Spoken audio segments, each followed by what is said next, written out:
അപ്പോ മദാമ് പറഞ്ഞു സായിപ്പിനോട്, സായിപ്പേ എനിക്ക് വല്ലാതെ തണുക്കുന്നു, നിങ്ങൾ എന്നെ ഒന്ന് ചേർത്ത് പിടിക്കാൻ പറഞ്ഞു.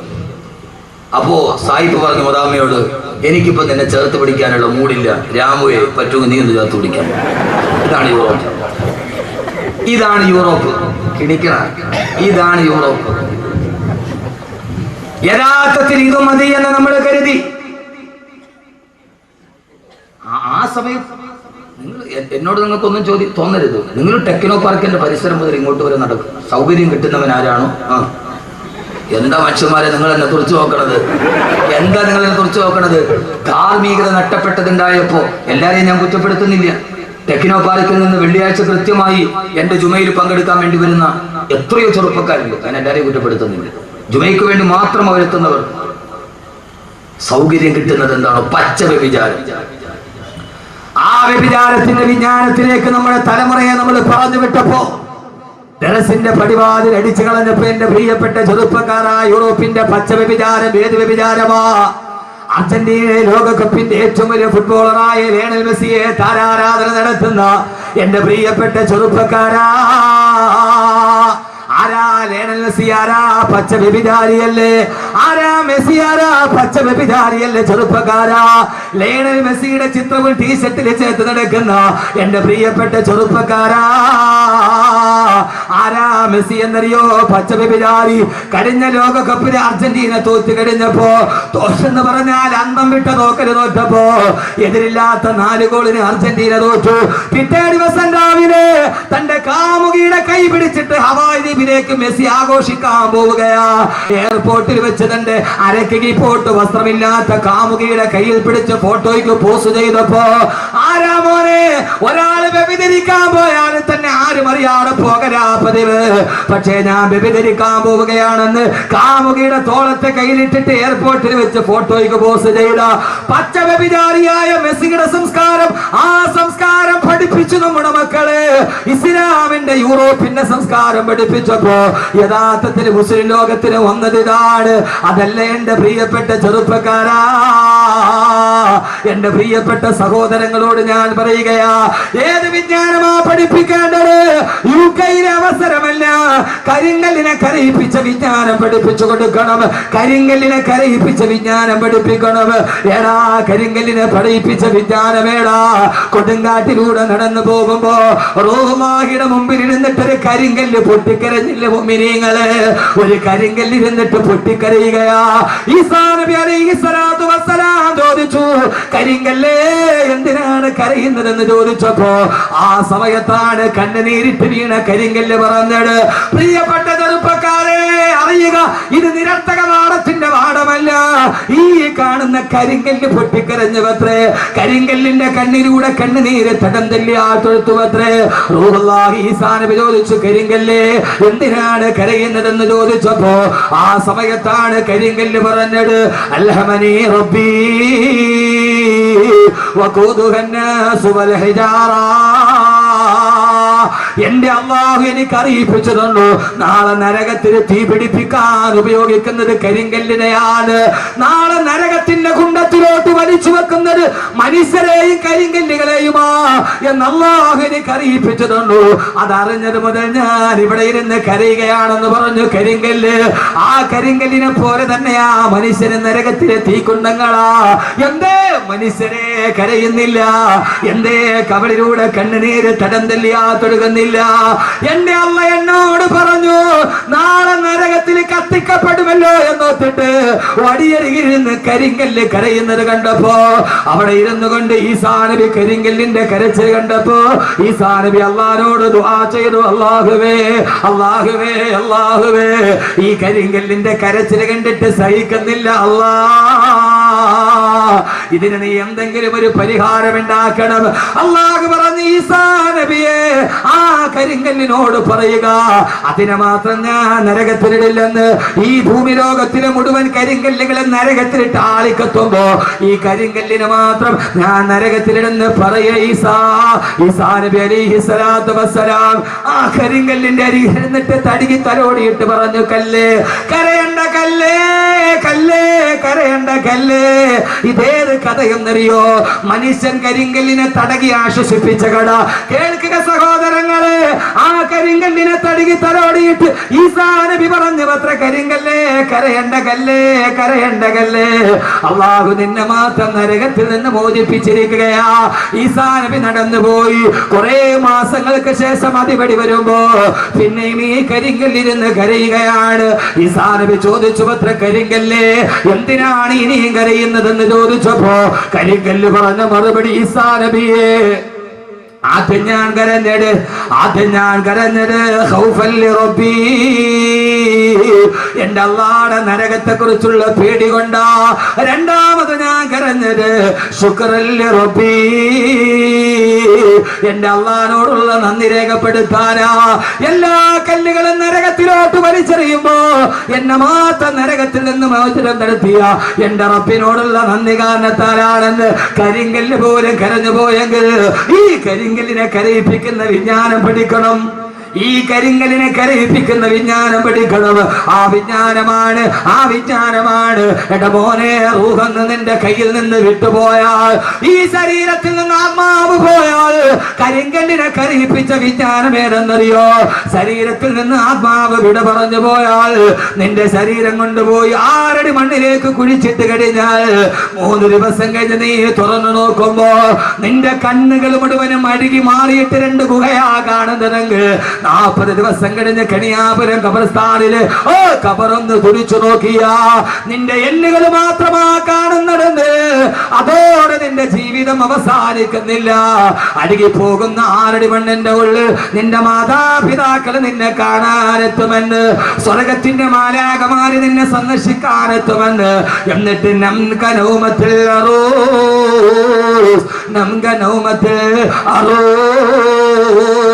പുതുമണവാളൻ ഉറങ്ങുന്നത് പോലെ ഉറങ്ങിക്കൊള്ളുക എന്ന് സ്വർഗമാലാഖമാര് നിന്നോട് പറയുന്ന അല്ലാഹുവിന്റെ മലക്കുകളുടെ വചനം കേട്ട് 6 അടി മണ്ണിൽ നിനക്ക് മരന്ന് കിടക്കാൻ കഴിയുമെന്ന്, അത് പഠിക്കാൻ കഴിയുന്ന വിജ്ഞാനം പഠിക്കണം.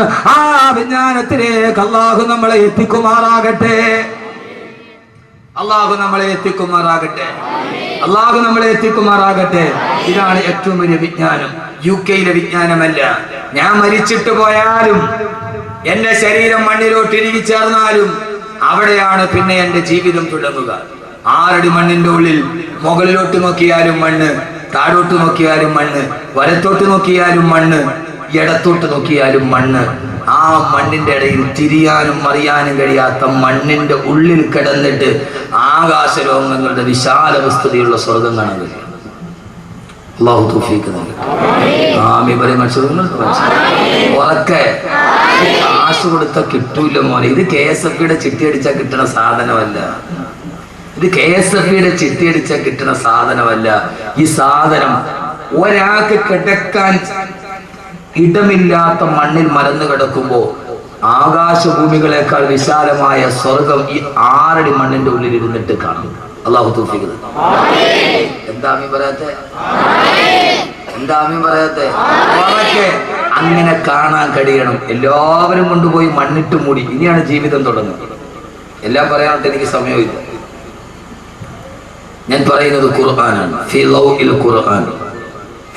ഖുർആൻ കാണാൻ പറ്റുമോ? ഇല്ല. ഈ 6 അടി മണ്ണിന്റെ ഉള്ളിൽ ഒരാൾക്ക് കിടക്കാൻ സ്ഥലമില്ല. അവിടെ പിന്നെ ആകാശഭൂമികളുടെ വിശാലതയുള്ള സ്വർഗം അങ്ങനെ കാണും. ഹൂർലിങ്ങളെ കാണും. النار يعرضون عليها غدوا وعشيا ويوم تقوم الساعة أدخلوا آل فرعون أشد العذاب. അല്ലാഹു പറയുകയാണ്, ഖബറിന്റെ ഉള്ളിലേക്ക് അടക്കപ്പെട്ട് കഴിഞ്ഞാൽ ഇത് അഹ്മദ് കബീറിന്റെ വീരവാദമല്ല, അവന്റെ പ്രസംഗത്തിന്റെ കൊടുപ്പ് കൂട്ടാനല്ല. അന്നാറു യുറദൂന അലൈഹാ ഗുദുവൻ വഅശിയാ. ഒരാള് ഖബറിന്റെ ഉള്ളിൽ അടക്കപ്പെട്ടാൽ രാവിലെയും വൈകുന്നേരവും അവൻ സ്വർഗാവകാശിയാണെങ്കിൽ പ്രഭാതത്തിലും പ്രദോഷത്തിലും രാവിലെയും വൈകുന്നേരവും അള്ളാന്റെ മലക്കുകൾ അവനെ സ്വർഗം കാണിച്ചു കൊടുക്കും. അവൻ നരകാവകാശിയാണെങ്കിൽ അള്ളാന്റെ മലക്കുകൾ അവനെ നരകം കാണിച്ചിട്ട് പറയും, എടീ നീ പോകേണ്ട നരകമാണിത്, കബറിൽ കിടക്കടാ, കബറിൽ കിടക്കടാ, കബറിൽ കിടക്കടാ, ഇനി നീ പോകാനുള്ള നരകം ഇതാണെന്ന്. കബറിൽ കിടക്കുമ്പോ രാവിലെയും വൈകുന്നേരവും സ്വർഗവും നരകവും ആ കബറിന്റെ ഉള്ളിൽ കാണിക്കപ്പെടുമെന്ന് അല്ലാഹുവിന്റെ വിശുദ്ധ ഖുർആൻ.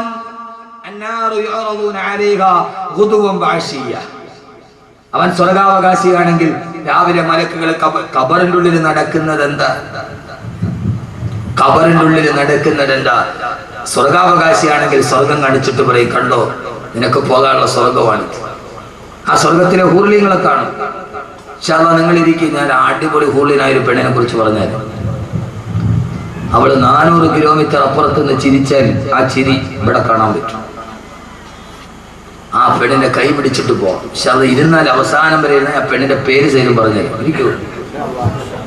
ആ പെണ്ണിനെ കാണണ്ടേ?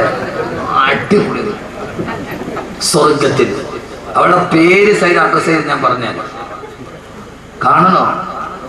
സരിതേ മാതിരി ഒന്നുമല്ല. കേരള മന്ത്രിസഭയെ മറിച്ചിടാൻ ഒരു പെണ്ണിന് പറ്റൂങ്ങി. അതൊന്നും അല്ല. ഇത് 400 മൈല്. 400 മൈൽ എന്ന് പറഞ്ഞാൽ എത്ര കിലോമീറ്റർ വരും? 400 1 മൈൽ എത്ര കിലോമീറ്ററാണ്? ഇതെന്ത് മനുഷ്യന്മാരാ. ഇനിയിപ്പോ അത് ഞാൻ പഠിപ്പിച്ചത് 1.5 വരില്ല. 1.6 കിലോമീറ്റർ വരും. 1.6 കിലോമീറ്റർ, 1.5 അല്ല. അപ്പൊ ഏതാണ്ട് 400 മൈൽ അപ്പുറം എന്ന് പറഞ്ഞാൽ ഏതാണ്ട് 500-550 കിലോമീറ്റർ. 550 കിലോമീറ്റർ എന്ന് പറഞ്ഞാൽ കണിയാപുരത്ത് നിന്ന് 550 കിലോമീറ്റർ ഏതാണ്ട് കാസർഗോഡ് സേലം അല്ലേ? 550 അവിടെ എഴുതി വെച്ചിട്ടുണ്ട്. മയിൽക്കുച്ചിയിൽ എഴുതി വെച്ച വിജ്ഞാനമാണത്. എന്റെ കൂടെ പണ്ടൊരു ഡ്രൈവർ ഉണ്ടായിരുന്നു. അവൻ എന്നെ വായിച്ചിട്ട് പറഞ്ഞു, ഉസ്താദെ സലീം 550 കിലോമീറ്റർ. അപ്പൊ ആ പെണ്ണ് സേലത്ത് നിന്നിട്ട് ചിരിച്ചാൽ അവളുടെ ചിരിക്കുന്ന പല്ലിന്റെ പ്രകാശം കണിയാപുരത്ത് കാണും. ഓ, നീ ഇപ്പൊ കൊണ്ടടക്കണ പെണ്ണ് 9 മണിക്ക് അവിടെ പോയിട്ട് ചിരിച്ചോണ്ടിരുന്ന അവള് പ്രൈവറ്റ് ബസ്സിൽ വന്ന് കയറി അതങ്ങോട്ട് പോയാൽ കമ്പിയുടെ ഇടക്കള പിന്നെ കാണാൻ പറ്റും. ഇരിക്കും, ഞാൻ പറഞ്ഞാൽ അവസാനം വരെ ഇരിക്കുമല്ലോ. അള്ളാഹു തൗഫീഖ് നൽകി. അള്ളാഹു തൗഫീഖ് നൽകട്ടെ. ആദരവായ പ്രവാചകൻ നബി മുഹമ്മദ് മുസ്തഫ, ഹബീബായ നബി മുഹമ്മദ് മുസ്തഫ സല്ലല്ലാഹു അലൈഹി വസല്ലമ അല്ലാഹുവിന്റെ പ്രിയപ്പെട്ട സഹാബത്തിനോട് പറഞ്ഞു കൊടുത്തതാണ്, സഹാബ സഹാബ സഹാബ, നാളെ ഖബറിൽ ഇരിക്കുമ്പോ അവൻ ഈ ദുനിയാവിൽ അനുഭവിച്ചതിനേക്കാളേറെ പരലോകത്ത് അനുഭവിക്കാൻ പോകുന്ന സൗഭാഗ്യങ്ങൾ മുഴുവനും അവൻ ഖബറിൽ കണ്ടുകൊണ്ടിരിക്കുമെന്ന് ഹബീബായ നബി മുഹമ്മദ് മുസ്തഫ. ഖബറിലെ സഹോദരങ്ങളെ ഏകാന്തതയല്ല. ഭാര്യയെ വിട്ടുപോയാലും മക്കളെ വിട്ടിട്ട് പോയാലും എല്ലാവരെയും വിട്ടിട്ട് ഏകാന്തതയുടെ ഖബറിൽ കിടന്നാലും ആ ഖബറിൽ നമ്മൾ ഒറ്റയ്ക്കല്ല. ആ ഖബറിൽ രാവിലെയും വൈകുന്നേരവും മലക്കുകൾ വരും, സ്വർഗ്ഗഹൂറിലീങ്ങൾ വരും. അവര് വന്ന് സന്തോഷത്തോടെ വർത്തമാനങ്ങൾ പറയും. പേടിക്കണ്ട, ഇനി നീ വരുമ്പോൾ നിനക്ക് അനുഭവിക്കാനുള്ള സ്വർഗമാണിതെന്ന് ആ ഫിറൗനിന്റെ പതനത്തിന്റെ കഥ പറയുമ്പോ അല്ലാഹുവിന്റെ വിശുദ്ധ ഖുർആൻ, അല്ലാഹുവേ ആരുടെ മണ്ണിൽ മലന്ന് കിടക്കുമ്പോ ആ സമയത്ത് സ്വർഗത്തിന്റെ കാഴ്ച കണ്ട് ചിന്തിക്കാൻ റബ്ബേ നീ ഞങ്ങൾക്ക് അനുഗ്രഹം നൽകണേ തമ്പുരാനെ, ഞങ്ങൾക്ക് അനുഗ്രഹം നൽകണേ തമ്പുരാനെ, ഞങ്ങൾക്ക് അനുഗ്രഹം നൽകണേ തമ്പുരാനെ. അങ്ങനെ കാലാകാലം കാലാകാലം കിടക്കേണ്ടുന്ന ഖബറിൽ, കാലാകാലം കിടക്കേണ്ടുന്ന ഖബറിൽ അങ്ങനെ കഴിയുമ്പോഴാണ്, കുറെ നാള് ഖബറിൽ കഴിയുമ്പോഴാണ്. ഖബറിലെ അനുഭവങ്ങളൊക്കെ ധാരാളം പ്രസംഗിച്ചിട്ടുണ്ട്. അങ്ങനെ എല്ലാവരും മരിച്ച് ഏറ്റവും അവസാനം ലോകാവസാനമായി. ലോകം അവസാനിച്ചു. ലോകാവസാനം കേൾക്കാത്ത ആരെങ്കിലും ഉണ്ടോ കൂട്ടത്തിൽ? ഇല്ലല്ല. അപ്പൊ ലോകാവസാനമൊക്കെ നന്നായിട്ട് പഠിച്ചില്ലേ? ലോകം അവസാനിച്ചു. എല്ലാവരും ഖബറിന്റെ ഉള്ളിൽ കിടക്കുക. എല്ലാവരും എന്ന് പറഞ്ഞ ഞാനും നിങ്ങളും അടക്കമുള്ള സർവ്വ ചരാചരങ്ങളും മണ്ണിന്റെ അടിയിൽ മലർന്നടക്കുക. ലോകാവസാനമായി ഏതാണ്ടൊക്കെ അടുത്ത് അമേരിക്ക സിറിയ ആക്രമിക്കാൻ തീരുമാനിച്ചിട്ട് പിന്തിരിഞ്ഞു എന്നാ പറയുക. ലോകാവസാനത്തിന്റെ രണ്ടടയാളങ്ങൾ ഏതാണ്ട് ഇപ്പൊ വക്കത്തെത്തി നിൽക്കും. ഒന്ന്, അമേരിക്ക സിറിയ ആക്രമിക്കണം, എന്നാലേ ലോകാവസാനത്തിന്റെ അടുത്തടയാളം വരുമ്പോ ഞാൻ പറയാം. ലോകാവസാനം പറയാൻ ബാക്കി വെച്ചത് ഞാൻ ആദ്യം പറയാത്ത പിന്നീട് പറയും. ഇനി അടുത്തൊരു കാസറ്റും കൂടെ ഞാൻ നോക്കുന്നുണ്ട്, ലോകാവസാനം പറയാൻ മറന്നുപോയത് ഉണ്ട്. ബാക്കി വെച്ചതല്ല, പറയാൻ മറന്നുപോയത്. അങ്ങനെ കുറെ കിട്ടിയിട്ടുണ്ട്. എന്റെ പ്രിയപ്പെട്ട, ഒന്ന്, ലോകാവസാനത്തിന്റെ രണ്ടടയാളം നമ്മുടെ മുമ്പിൽ ഇപ്പൊ നിൽപ്പുണ്ട്. ഒന്ന്, അമേരിക്ക സിറിയ ആക്രമിക്കണം, ആ ഒരു യുദ്ധം ഉണ്ടാവും. ഒന്നുകിൽ സിറിയ അല്ലെങ്കിൽ ഇറാൻ ഉണ്ടാവും, ഉറപ്പാണ്. രണ്ട്, മോഡി ഇന്ത്യയുടെ പ്രധാനമന്ത്രി ആവണം. ആവരുതെന്നല്ല, നരേന്ദ്രമോദി ഇന്ത്യയുടെ പ്രധാനമന്ത്രി ആവണം, എന്നാലേ ലോകം അവസാനിക്കും.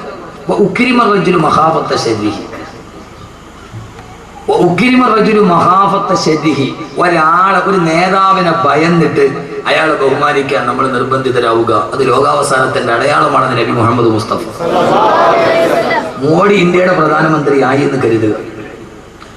അയാൾ നമ്മുടെ നാട്ടിൽ വന്നാൽ പ്രോട്ടോകോൾ അനുസരിച്ചിട്ട് ഇന്ത്യൻ പ്രൈം മിനിസ്റ്റർ എന്ന രീതിയിൽ അയാൾ ബഹുമാനിക്കാൻ നമ്മൾ ബാധ്യസ്ഥരാണ്, നിർബന്ധിതരാണ്. ലോകം കണ്ട, ഹിറ്റ്ലർ കഴിഞ്ഞാൽ ലോകം കണ്ട ഏറ്റവും വലിയ ക്രൂരനായ മനുഷ്യൻ നരേന്ദ്രമോദി.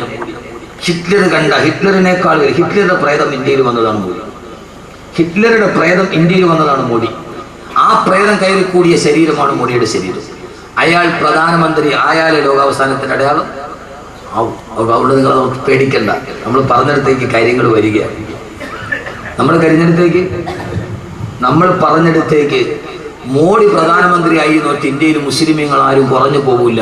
ഫിർഔനിന്റെ കൊട്ടാരത്തിൽ ജനിച്ചവനാണ് മൂസ, ആ മൂസയുടെ അനുയായികളാണ്.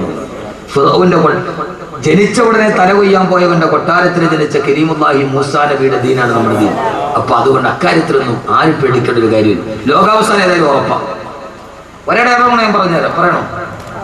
പറഞ്ഞോ? അത് പറയാൻ മറന്നുപോയാലും പറയണം, ഒന്നുകൂടി പറയണോ?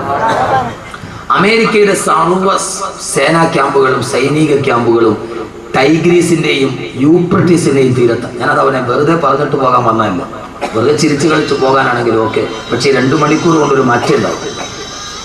അമേരിക്കയുടെയും സഖ്യകക്ഷികളുടെയും സർവ്വ സൈനിക ക്യാമ്പുകളും യൂഫ്രട്ടീസ് നദിയുടെയും ടൈഗ്രീസ് നദിയുടെയും തീരത്താണ്. പെണ്ണാങ്കോല മനസ്സിലാവുന്നുണ്ടോ?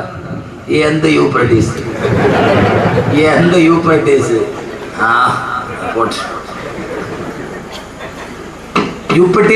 എന്തുകൊണ്ട് സർവ്വ പട്ടാള ക്യാമ്പ് ഇപ്പൊ സ്ഥാപിച്ചിരിക്കുന്ന യൂഫ്രട്ടീസിന്റെ ടൈഗ്രീസിന്റെ തീരത്ത്? എന്തുകൊണ്ട്?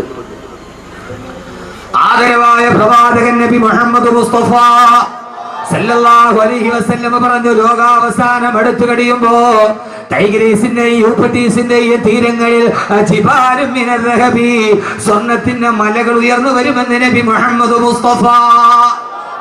ലോകാവസാനം അടുത്തു കഴിയുമ്പോ ടൈഗ്രീസിന്റെയും യൂഫ്രട്ടീസിന്റെയും തീരത്ത് ജിബാലും മിനർ റഹബി, സ്വർണത്തിന്റെ മലകൾ ഉയർന്നു വരുമെന്ന് നബി മുഹമ്മദ് മുസ്തഫ. ഈ സ്വർണ്ണമലയാണ് അമേരിക്കയുടെ ലക്ഷ്യം. മനസ്സിലായോ? സ്വർണ്ണമലയാണ് അമേരിക്ക ലക്ഷ്യം. അവിടെ ഒരൊറ്റ മുസ്ലിം രാഷ്ട്രത്തിന്റെ പട്ടാളക്കാകുമ്പോ ഇപ്പോൾ അതെ, ഒരു മുസ്ലിം രാഷ്ട്രത്തിന്റെ പട്ടാളക്കാകുമ്പോ ഇപ്പൊ യൂഫ്രട്ടീസിന്റെ ടൈഗ്രീസിന്റെ തീരത്തുണ്ട്. ഏതോ വെള്ളിയാഴ്ച ജുമയ്ക്ക് വന്നവന് മണക്കാട്, ഏതോ എന്റെ ജുമയ്ക്ക് പങ്കെടുത്താണ്. അവിടെ ഇതൊക്കെ തന്നെ പറയണം. തുർക്കി എന്തുകൊണ്ട് ലോകാവസാനം എടുക്കുമ്പോൾ തുർക്കി ഇസ്ലാമിന്റെ എതിർപക്ഷത്ത്? യുക്കാത്തുൽ മുസ്ലിമൂന ലിൽ അത്റാഖ്, തുർക്കികളോട് മുസ്ലിമീങ്ങൾ യുദ്ധം ചെയ്യുന്നത് വരെ ലോകം അവസാനിക്കില്ലെന്ന് നബി മുഹമ്മദ് മുസ്തഫ. അപ്പൊ തുർക്കി ലോകാവസാനം എടുക്കുമ്പോൾ നമ്മുടെ എതിർപക്ഷത്ത് വരണം. അതുകൊണ്ട് തുർക്കി ഇപ്പോഴും അവിടെ പ്രകടിപ്പിക്കാൻ പറ്റും. നിങ്ങളൊന്ന് ആലോചിച്ച് നോക്കും മനുഷ്യന്മാരെ. ഇനിയിപ്പോ ലോകം അവസാനിക്കില്ല എന്ന് ഒരാൾ പറഞ്ഞാൽ അവളേക്കാൾ വലിയ പച്ചപ്പൊട്ടി വരാനാണ്. ലോകാവസാനം എത്തിക്കഴിഞ്ഞാൽ ചിന്തിച്ചു കൊള്ളുക. ഇസ്രാഫീൽ അലൈഹിസ്സലാത്തു വസ്സലാം ഫൈദാ നുഫിഖ ഫിസ്സൂരി ഫസൈക മൻ ഫിസ്സമാവാതി വമൻ ഫിൽ അർളി ഇല്ലാ മൻ ശാ അല്ലാഹ്. ഈ ലോകത്തുള്ള എല്ലാ സർവചരാചരങ്ങളും കുല്ലുമൻ അലൈഹാ ഫാൻ വയബ്കാ വജ്ഹു റബ്ബിക ദുൽ ജലാലി വൽ ഇക്റാം. എല്ലാം തകർന്ന് തരിപ്പണമായി പടച്ചറപ്പ് മാത്രം ബാക്കിയായി. പറയാൻ സമയമേറെയില്ല. അവസാനം ഇസ്രാഫീലിനോട് അല്ലാഹു പറയും, ഇസ്രാഫീലേ തുമ്മ നുഫിഖ ഫീഹി ഉഖറാ, ഒന്നുകൂടി സൂറന്ന കാഹളത്തിൽ ഊതുക ഇസ്രാഫീൽ. ഇസ്രാഫീൽ അലൈഹിസ്സലാത്തു വസ്സലാം രണ്ടാമത് സൂറന്ന കാഹളത്തിൽ ഊതുമ്പോ ആ സമയത്ത് 4 മലക്കുകൾ എഴുന്നേൽക്കുമെന്ന് ആദരവായ പ്രവാചകൻ നബി മുഹമ്മദ് മുസ്തഫ. ജീവിതത്തിന്റെ തുടക്കം ഇതാണ്. രണ്ടാമത് ഇസ്രാഫീൽ അലൈഹിസ്സലാത്തു വസ്സലാം സൂറന്ന കാഹളത്തിൽ ഊതി കഴിയുമ്പോ 4 മലക്കുകളുടെ മരണത്തോടെ അവസാനിച്ച ജീവിതം തുടങ്ങാൻ പോവുകയാണ്. ആ സമയത്ത് എഴുന്നേറ്റ് 4 മലക്കുകൾ ചോദിക്കും, അല്ലാഹുവേ അല്ലാഹുവേ അല്ലാഹുവേ, പരലോകം തുടങ്ങി. അല്ലാഹുവേ എവിടെയാണ് അല്ലാഹുവേ? ഐനൻ നബിയുൽ മുസ്തഫ,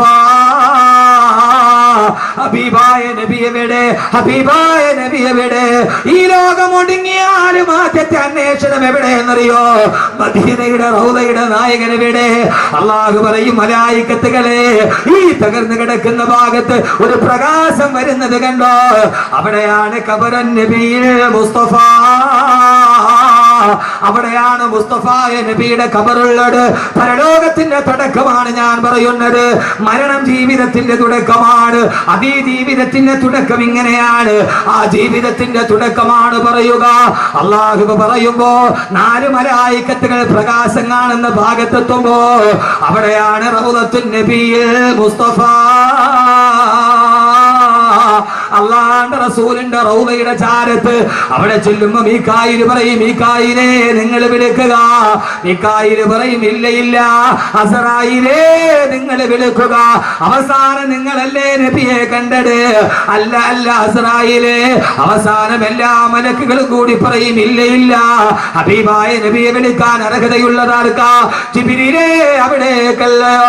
23 വർഷ കാലഘട്ടത്തിന്റെ ഉള്ളിൽ 24,000 പ്രാവശ്യം വന്ന് സന്ദർശിച്ചിട്ട് പോയ 23 വർഷത്തെ കാലയളവിന്റെ ഉള്ളിൽ 23,000 പ്രാവശ്യം ലൗഹുൽ മഹ്ഫൂദിൽ നിന്ന് മക്കയിലും മദീനത്തും വന്ന് കടന്നുപോയി. ഈ മണിനാഥത്തിന്റെ ഉടമസ്ഥനെ റൂഹുൽ അമീൻ മലക്കു ജിബ്രീൽ അലൈഹിസ്സലാത്തു വസ്സലാം അല്ലാഹുവിന്റെ റസൂലിന്റെ ഖബറിന്റെ ചാരത്ത് നിന്നിട്ട് ജിബ്രീൽ അലൈഹിസ്സലാത്തു വസ്സലാം വിളിക്കുമത്രേ, കുംബീദിനില്ല കുംബീദിനില്ല കുംബീദിനില്ല. ഓ സമയത്ത് റൗളയുടെ ചാരത്ത് നിന്നിട്ട് റിസാലത്തിന്റെ വലത്തെ കൈകൾ കൊണ്ട് തലമുടിയിലെ മണ്ണ് ചവിട്ടി തട്ടി മാറ്റിക്കൊണ്ട് അവിടെ നിന്ന് ചാടി എഴുന്നേക്കും. ആരെന്നറിയുമോ? മദീനയുടെ നായകനെ, ആത്മീയതയുടെ പരിമളമേ, ആദർശത്തിന്റെ പ്രോജ്വല താരകമേ, ഫഹ്മീമ വസ്ലീ വാഹിദു യദീ ഇൻഷാഅല്ലാഹ് മുഹമ്മദുർ റസൂലുള്ളാഹ്. അല്ലാഹുവിന്റെ റസൂല് ചാടി എഴുന്നേൽക്കലായി. ഹബീബായ നബി തങ്ങൾ വരുമ്പോ അല്ലാഹുവിന്റെ റസൂല് തന്നെ ഒരു ദിവസം പറഞ്ഞ, അനസേ, പ്രിയപ്പെട്ട സഹാബി അനസിനോട്, അനസേ റളിയല്ലാഹു തആല അൻഹു, ആദ്യം മഹ്ശറിലേക്ക് എഴുന്നേറ്റത് ഞാനാണ്. ഞാൻ എഴുന്നേറ്റ് നോക്കുമ്പോ എനിക്കറിയില്ല, ഫൈദാ ഹിയ ബിമൂസാ, അതാ അർശിന്റെ താഴെ നിൽക്കുന്നു ബഹുമാനപ്പെട്ട കലീമുല്ലാഹി മൂസ. എനിക്ക് മുമ്പെയാണോ വന്നത്, അതല്ല എനിക്ക് ശേഷമാണോ വന്നതെന്ന് ഈ മൂസ വന്നത് എപ്പോഴെന്ന് എനിക്കറിയില്ല. ഞാൻ എഴുന്നേറ്റ് നോക്കുമ്പോ അതാ അർശിന്റെ ചുവട്ടിലുണ്ട് കലീമുല്ലാഹി മൂസ. മനസ്സിലാക്കണം, മനസ്സിലാക്കണം. ഹബീബായ നബി തങ്ങൾ എഴുന്നേറ്റ് മഹിശറയിലേക്ക്. സുഹൃത്തുക്കളെ, വരുന്നുണ്ട് ദിവസം മഹിശറ, അകത്തുള്ളതെല്ലാം അന്ന് തള്ളും അക്ബറ. ആ സമയത്താണ് ഖബറിൽ കിടക്കുന്ന നമ്മളെല്ലാം ഖബറിൽ നിന്ന് ചാടി എഴുന്നേൽക്കുക. ആ സമയത്താണ് പുതിയ ജീവിതം തുടങ്ങുക. അള്ളാഹു നല്ല ജീവിതം തുടങ്ങാൻ തൗഫീക്ക് നൽകട്ടെ.